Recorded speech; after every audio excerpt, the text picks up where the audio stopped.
I've been asked many times why we don't punch a hole through the earth crust when we are waiting for a volcano to erupt, and the suspension actually is making people more worried. It causes damage to the businesses and the time of the people wasted. If we do that, something like this we expect to happen. Suddenly a surge of the lava coming from the magma chamber, whatever is under it, and then erupt to the surface. The thing is that such a thing we have done already once.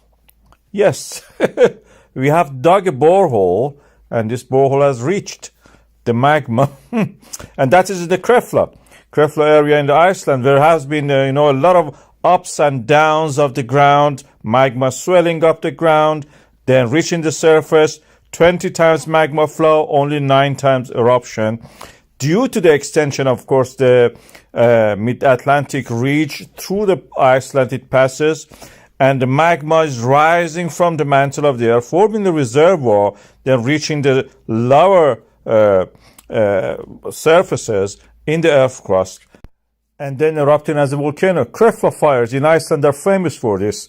We had a lot of eruption from the 1970s to early 1980s, and we dug boreholes into that area, volcanic area. Some of it reached the molten magma. It was liquid, in the form of liquid. And we reached there, and nothing like what we expected happened. We actually quenched, means made it suddenly cool down and solidify some of the magma from there. This is a picture of one of those X-ray images, and you can see that it's made of some crystals, and the rest of it is glass, crystals of the plagioclase.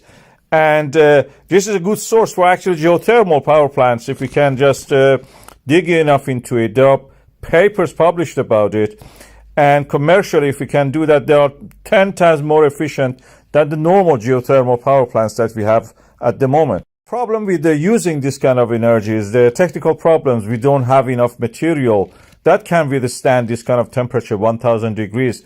Tungsten or titanium may be able to do that, the alloys and such things.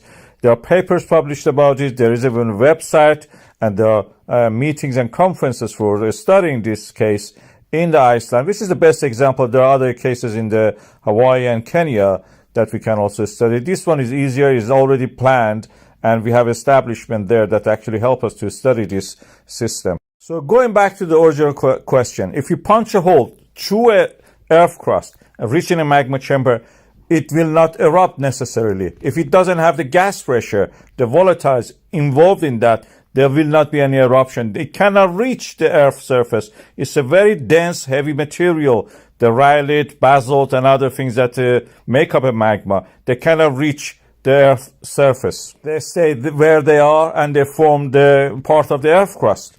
This is very common. Not every magma movement and flow ends up into eruption. Eruption happens when there is gas pressure. And when the gas pressure is not enough, the magma cannot rise beyond a certain level. The buoyancy of the magma and the mantle cannot push it beyond that level. It will not reach the surface.